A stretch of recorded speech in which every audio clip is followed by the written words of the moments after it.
नमस्कार। Sanskrit online classes में आप सभी का स्वागत है। आज की इस क्लास में हम बीए पार्ट सेकंड संस्कृत के सिलेबस के बारे में जानेंगे कि कौन कौन सी पुस्तकें हमारे काम में आएंगी। तो देखिए शुरू करते हैं।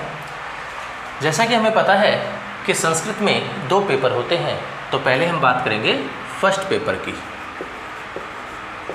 प्रथम पेपर, पहला जो पेपर है उसका नाम है नाटक, छंद, संस्कृत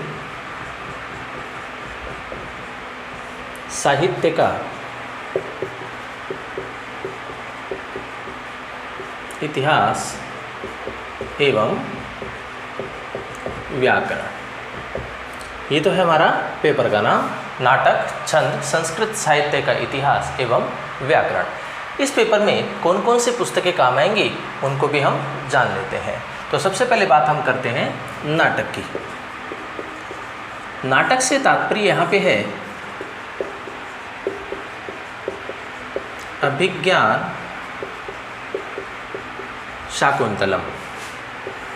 अभिज्ञान शाकुंतलम, ये जो नाटक है ये महाकवि कालिदास के द्वारा लिखा गया है और इस नाटक में कुल 7 अंक हैं। इन 7 अंकों में कालिदास ने राजा दुष्यंत और शकुंतला की कथा का वर्णन किया है। तो यह है हमारा नाटक अभिज्ञान शाकुंतलम। अब हम बात करते हैं छंद की। छंद,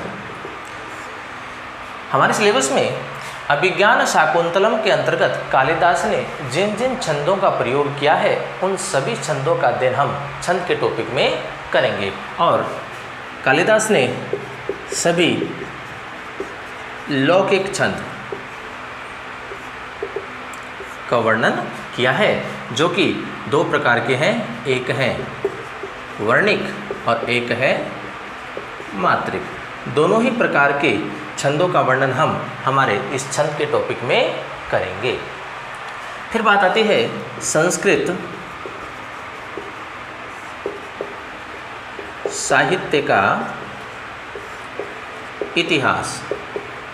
संस्कृत साहित्य का इतिहास, नाम से स्पष्ट है कि संस्कृत साहित्य अर्थात इतिहास में संस्कृत के लिए किन किन साहित्य अर्थात किन किन काव्यों की रचना की गई है।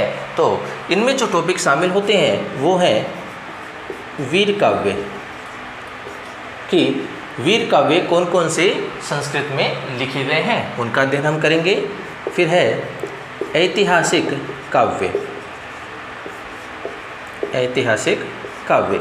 फिर बात आती है गीति काव्य की। फिर गद्य काव्य। फिर बात आती है कथा साहित्य और अंत में बात आती है नाटक साहित्य की, कि कौन कौन से वीर काव्य हुए हैं, कौन कौन से ऐतिहासिक काव्य हुए हैं, कौन कौन से गीति काव्य हुए हैं, कौन कौन से गद्य काव्य हुए हैं, कौन कौन सी कथा साहित्य में रचना हुई है और कौन कौन से नाटक साहित्य रचे गए हैं। उन सभी का वर्णन हम संस्कृत साहित्य का इतिहास इस पुस्तक में हम करेंगे।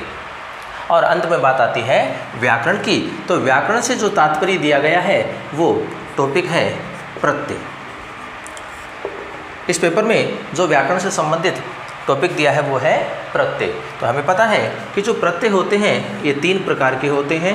एक होता है कृत प्रत्यय, एक होता है तद्धित प्रत्यय और एक होता है स्त्री प्रत्यय।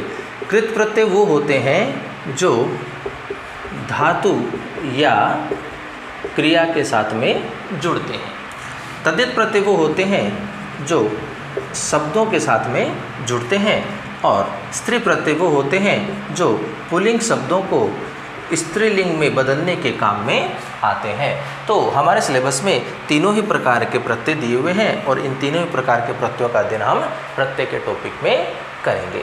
तो इस प्रकार से ये था हमारा फर्स्ट पेपर जिसका नाम है नाटक, छंद, संस्कृत साहित्य का इतिहास एवं व्याकरण।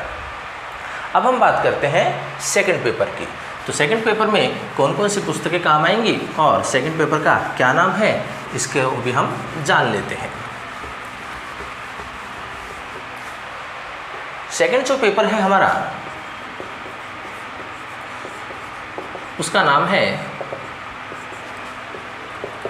वैदिक साहित्य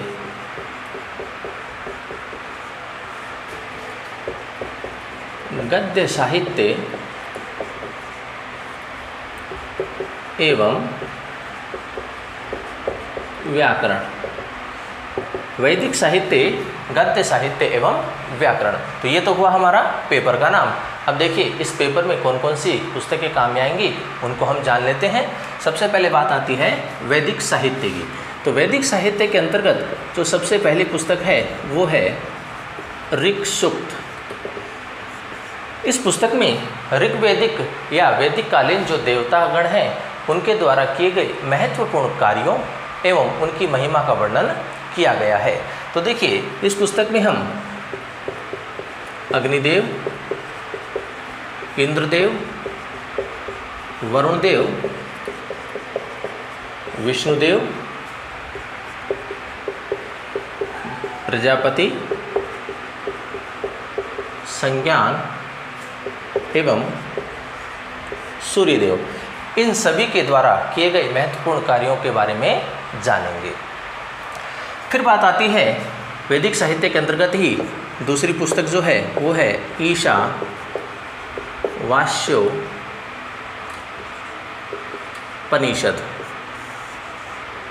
ईशावास्योपनिषद नाम से स्पष्ट है कि ये एक उपनिषद है और ये ईशावास्योपनिषद शुक्ल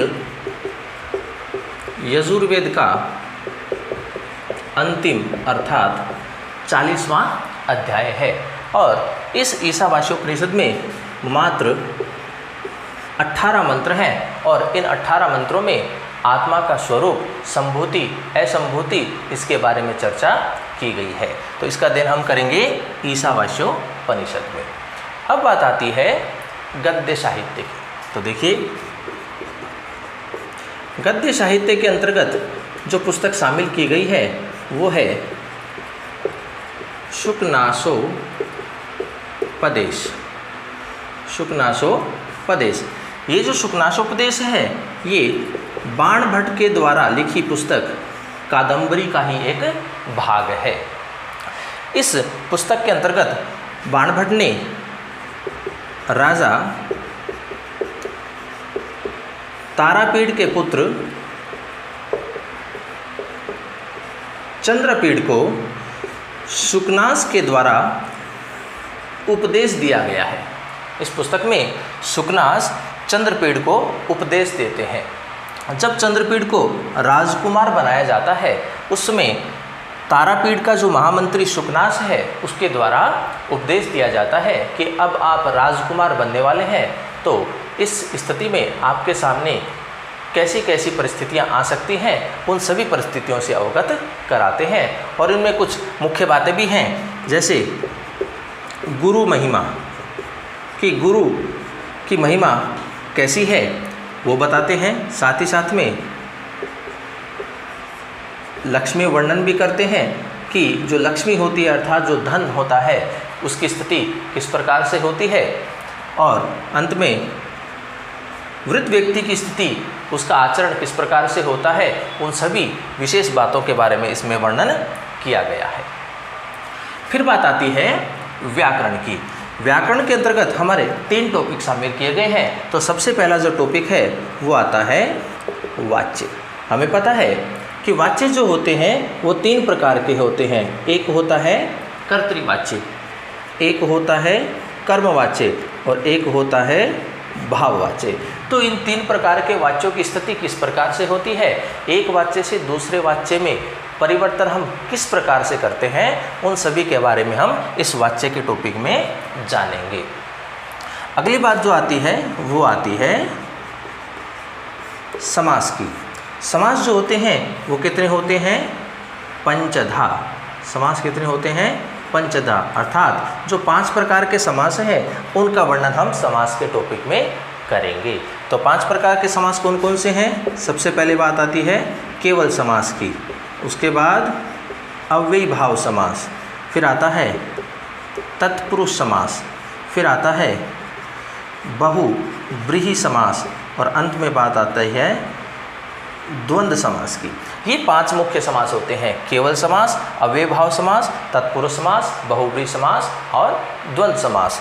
हम 2 नाम और भी सुनते हैं, एक होता है कर्मधारय और दूसरा होता है द्विगु समास। ये जो समास हैं ये तत्पुरुष के ही भेद होते हैं, तो ये तत्पुरुष में ही शामिल होते हैं। तो मूल रूप से जो समास होते हैं वो 5 होते हैं, केवल समास, अव्ययी भाव समास, तत्पुरुष समास, बहुव्रीहि समास और द्वंद्व समास। तो इन 5 समास का अध्ययन हम समास के टॉपिक में करेंगे।